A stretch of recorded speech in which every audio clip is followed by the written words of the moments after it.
नमस्कार, जायसी पत्रिका हाजिर खिदमत है एक और इलेक्शन स्पेशल एपिसोड के साथ। इस एपिसोड में हम कई ऐसी बातों पर चर्चा करेंगे जो इस समय वायरल है, जिन पर लोग चर्चा कर रहे हैं।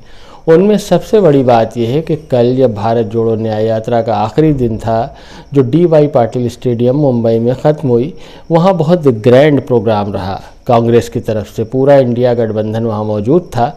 इस रैली के लिए इससे पहले कहा जाता था कि पूरा एक साथ गठबंधन सामने नहीं आता, लेकिन इस रैली में एक साथ पूरा गठबंधन दिखा। सिर्फ दो चेहरे नहीं दिखे, लेकिन दोनों ने अपनी मजबूरी का इजहार चिट्ठी के माध्यम से किया। अखिलेश यादव वहाँ नहीं पहुँच सके, लेकिन उनकी चिट्ठी पहुँची कि वो किसी कारणवश वहाँ नहीं पहुँच पा रहे हैं, लेकिन उनका समर्थन इस रैली के साथ है। इसमें जो कुछ कहा जाता है उस पर उनकी सहमति है। दूसरा नाम था ममता बनर्जी। एक तो चोटिल हैं, एक ये विषय भी है। दूसरा, उनका ना आ पाने का एक कारण ये भी कहा जा रहा है कि उनको कोई काम था, वहाँ कोई प्रोग्राम लोकल लगा हुआ था।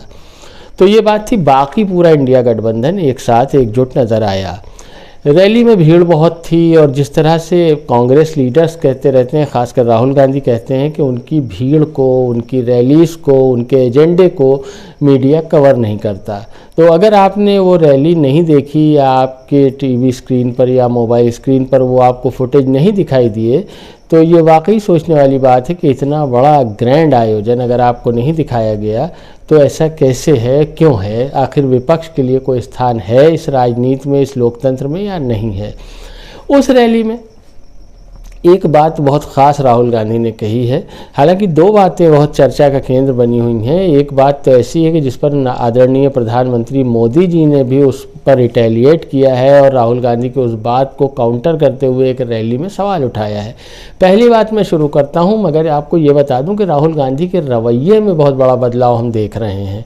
जब से भारत जोड़ो न्याय यात्रा चली, 10,000 किलोमीटर का सफ़र करने के बाद राहुल गांधी के अंदर जो बदलाव है, वो सबसे बड़ा तो ये है कि उन्होंने प्रधानमंत्री मोदी जी के लिए आदर सूचक शब्द बोलना बंद कर दिया है। इसके पीछे कारण क्या है आप जानते हैं। आपको राजनीति की समझ होगी कि जिस तरह से टिप्पणियां प्रधानमंत्री राहुल गांधी के लिए करते हैं, बहुत दिनों तक तो राहुल गांधी उसके खिलाफ नहीं बोलते थे, उनको नज़रअंदाज करते थे।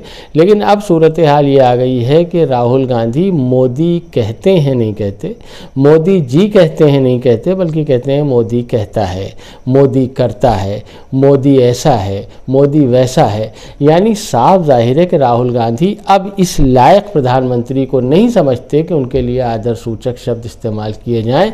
हालांकि इसके पीछे आपको बुरा भी लग सकता है राहुल गांधी का ये रवैया, लेकिन आप गौर करेंगे और प्रधानमंत्री की बातों का विश्लेषण करेंगे, जिस तरह से उन्होंने राहुल गांधी, प्रियंका गांधी, सोनिया गांधी के लिए शब्दों का प्रयोग और चयन किया है, जाहिर है एक नेता के सब्र का बांध टूट भी सकता है।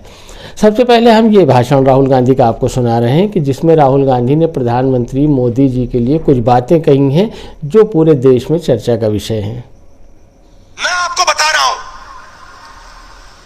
ईवीएम के बिना नरेंद्र मोदी चुनाव नहीं जीत सकता है। इलेक्शन कमीशन से हमने कहा कि एक काम कीजिए,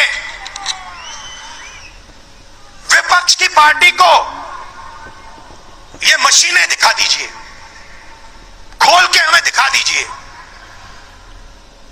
ये कैसे चलती हैं, हमारे एक्सपर्ट्स को दिखा दीजिए। इलेक्शन कमीशन नहीं दिखाता। फिर हमने कहा देखिए इसमें से कागज निकलता है, वोट मशीन में नहीं है, वोट कागज में है। ठीक है, आप मशीन चलाइए, मगर कागज की भी गिनती कर दीजिए। इलेक्शन कमीशन कहता है नहीं, कागज की गिनती नहीं होगी। क्यों नहीं होगी? कैसे नहीं होगी? सिस्टम नहीं चाहता कि ईवीएम की गिनती हो जाए। क्यों? क्योंकि यह सिस्टम आपके धन को चोरी करने का सिस्टम है। आपने सुना, ये राहुल गांधी हैं जो बोल रहे थे, जिसमें उन्होंने सवाल उठाया कि ईवीएम अगर ना हो तो मोदी नहीं जीत सकता। अच्छा, इसके पीछे जो उन्होंने तर्क दिए हैं वो सोचने वाले हैं कि चुनाव आयोग से विपक्ष ने कहा कि उन्हें मशीन दिखा दी जाए, उनके सामने उनके एक्सपर्ट्स मशीन को चेक कर लें कि क्या मशीन सही है। अगर इस पर भी इलेक्शन कमीशन नहीं तैयार है तो वीवीपैट की गिनती कर ली जाए। वीवीपैट से तय हो जाएगा कि मशीन सही काम कर रही है या नहीं। इलेक्शन कमीशन ने मिलना तक मुनासिब नहीं समझा विपक्ष के नेताओं से। तो ये एक बात ऐसी है कि सवाल इस पर उठ सकते हैं, उठने भी चाहिए कि ईसी आखिर विपक्ष को क्यों लाइन नहीं दे रहा है, मौका नहीं दे रहा है कि वो अपनी बात कह सकें। दूसरी बात, इस रैली से एक और सवाल उठा। राहुल गांधी ने अपने भाषण में आगे कहा कि ये लड़ाई जो इंडिया गठबंधन लड़ने जा रहा है, ये दरअसल आसुरी शक्तियों से दैवीय शक्ति का मुकाबला है और इसमें भारत जीतेगा, इंडिया गठबंधन जीतेगा, क्योंकि हम दैवीय शक्तियों की तरफ से लड़ रहे हैं और प्रधानमंत्री का गठबंधन जो है, जो एनडीए गठबंधन है, वो आसुरी शक्तियों का गठबंधन है। अब इस बात से इतना परेशानी हो गई प्रधानमंत्री जी को, जाहिर है कि हमला था, बहुत बड़ा हमला था राहुल गांधी की तरफ से। अपनी रैली में प्रधानमंत्री जी ने कहा, और जिस तरह से वो बात को इधर से उधर करते हैं और कैसे बात को ले आते हैं अपनी पिच पर, वो अपनी पिच पर ले आए और महिलाओं को संबोधित करते हुए कहा कि राहुल गांधी कह रहे हैं कि शक्ति से उनकी लड़ाई है। शक्ति हमारे यहाँ महिलाओं को कहा जाता है, धर्म में महिलाओं को शक्ति कहा जाता है।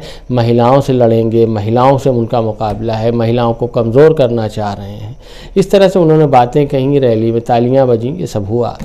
उसके बाद राहुल गांधी की तरफ से पवन खेड़ा जो कांग्रेस के लीडर हैं, उन्होंने एक वीडियो जारी किया। उसमें उन्होंने कहा वही बात जो राहुल गांधी ने कही थी कि दरअसल ये मुकाबला आसुरी शक्तियों के खिलाफ इंडिया गठबंधन का दैवीय शक्तियों की तरफ से है। और अगर महिलाएं शक्ति हैं तो प्रधानमंत्री जी उस समय क्या कर रहे थे जब राष्ट्रीय पहलवान यौन शोषण का आरोप लगा रहे थे ब्रजभूषण शरण सिंह पर, कुश्ती महासंघ के प्रेसिडेंट पर, और उनको क्यों बर्खास्त नहीं किया जा रहा था, तब तो वो आसुरी शक्तियों के साथ बैठे थे। क्या महिला उस वक्त शक्ति नहीं थी, उनका साथ क्यों दे रहे थे? अगला सवाल पवन खेड़ा ने उठाया कि अगर महिलाएं शक्ति हैं तो जिस समय मणिपुर की महिलाएं नंगी घुमाई जा रही थीं दंगे के समय मणिपुर में, तब ये प्रधानमंत्री कहाँ थे, तब धर्म कहाँ था, उनकी शक्तियाँ कहाँ थीं, महिलाओं के लिए उनकी मोहब्बत कहाँ थी। और राहुल गांधी ने भी ट्वीट करके अपनी बात कही, वो सब एक अलग विषय है। लेकिन हम आपके सामने ये कहना चाहते हैं कि आखिर राहुल गांधी अगर एक कमज़ोर नेता हैं, उनको समझ नहीं है, उनका कोई जनाधार नहीं है, तो इस तरह से उनकी बात को काउंटर करें प्रधानमंत्री एक बड़ी रैली में, इसका क्या औचित्य है? इस पर जब आप गौर करेंगे तो आपको लगेगा कि राहुल गांधी की बातें इस समय इतनी पॉपुलर हो रही हैं, जिस तरह से वो बात कर रहे हैं, जिस तरह से एग्रेसिव है भाजपा सरकार पर, वो प्रधानमंत्री मोदी जी भी समझ रहे हैं कि खेल इतना आसान नहीं है। हालांकि सभी सर्वे ओपिनियन पोल ये मान के चल रहे हैं कि बीजेपी सरकार बना सकती है, लेकिन कोई ये मानने के लिए तैयार नहीं कि कांग्रेस बढ़ेगी नहीं, इंडिया गठबंधन लाभ में नहीं रहेगा, ये सबको अंदाज़ा है। प्रधानमंत्री भी ये बात मान रहे हैं कि लगभग, खुद से तो कह नहीं रहे, लेकिन उनको अंदाज़ा है, उनका आकलन है कि कांग्रेस इस बार प्लस में जा सकती है। अब दूसरी बात ये इतनी बातें हो गई, तो अभी तक जिस तरह से इंडिया गठबंधन ने रैलीज़ की हैं, जिस तरह से काम कर रहे हैं, जिस तरह से घोषणा पत्र लॉन्च किया है, एक बात आप इसको समझ लीजिए और मानना पड़ेगा आपको कि इंडिया गठबंधन ने, हालांकि उनका शुरू से चुनाव बहुत कमज़ोर था, लेकिन धीरे धीरे भारत जोड़ो न्याय यात्रा जिस तरह से सफल रही है वो वाकई काबिल तारीफ़ है। इलेक्शन धीरे धीरे से रोमांच की तरफ बढ़ रहा है, इसमें कोई शक नहीं कि सत्ता पक्ष का तो काम ही है कि वो कहे कि विपक्ष कहीं नहीं है इस लड़ाई में, लेकिन विपक्ष बड़े बड़े राजनीतिज्ञ मान रहे हैं, बड़े बड़े राजनीति के पंडित मान रहे हैं कि राहुल गांधी इस लड़ाई को खींचकर आगे तक ले आए हैं। हालांकि इस बात पर मैं भी हैरत अंगेज़ समझता हूं इस बात को, और आप भी बताइए कि आपको कैसी लगती है ये बात कि इतनी बड़ी बड़ी रैलीज़, इतनी बड़ी यात्रा, भारत के इतिहास की बहुत बड़ी यात्रा, और जिसमें बहुत भीड़ निकल कर आई भारत जोड़ो न्याय यात्रा, उसको मीडिया ने पूरी तरह से दफन कर दिया, कहीं दिखाया नहीं गया। ये तो भारत जोड़ो न्याय यात्रा का अपना एक पेज है, अपना एक चैनल है जिससे उनके वीडियोज़ आते रहते हैं, वरना मीडिया ने तो कोई कसर नहीं रखी कि इस यात्रा को दबा दिया जाए। क्या ज़रूरत है? अगर आपको इस रैली से कोई फ़ायदा इंडिया गठबंधन को नहीं होने जा रहा तो क्यों परेशान है सरकार? यानी चुनाव रोमांचक होने की उम्मीद है। इंडिया गठबंधन भी धीरे धीरे पैर पसार रहा है और उम्मीद करते हैं कि एक रोमांचक और स्वस्थ लोकतंत्र की दिशा में बढ़ता हुआ ये चुनाव होगा और इंडिया गठबंधन जिस तरह भी लड़े, हार जीत तो वोटर्स के हाथ में है, लेकिन ये चुनाव रोमांचक होगा। अगले वीडियोस के लिए हमें सब्सक्राइब कर दें। हम आपके सामने नए नए वीडियोस, नए नए बर्निंग इश्यूज़ पर लेकर आते रहते हैं। नोटिफिकेशन को भी ऑन कर दें ताकि हमारा वीडियो आप तक जल्दी पहुँचे। शुक्रिया।